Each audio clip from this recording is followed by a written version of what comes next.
বঙ্গোপসাগরে সৃষ্ট গভীর নিম্নচাপটি শনিবার সন্ধ্যায় ঘূর্ণিঝড়ের রূপ নিয়েছেন বলে জানিয়েছেন বাংলাদেশের আবহাওয়া অফিস।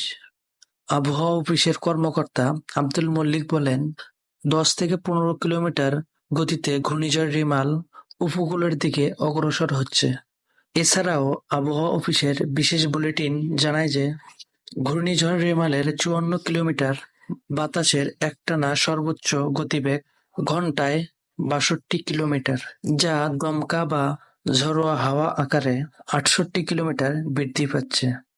এই ঘূর্ণিঝড়ের গতিবেগের উপর ভিত্তি করে আবহাওয়া অফিস জানায় যে মোংলা ও পায়রা সমুদ্র বন্দরকে 7 নম্বর বিপদ সংকেত এবং কক্সবাজার ও চট্টগ্রাম বন্দরকে 6 নম্বর বিপদ সংকেত আছে বলে জানিয়েছেন।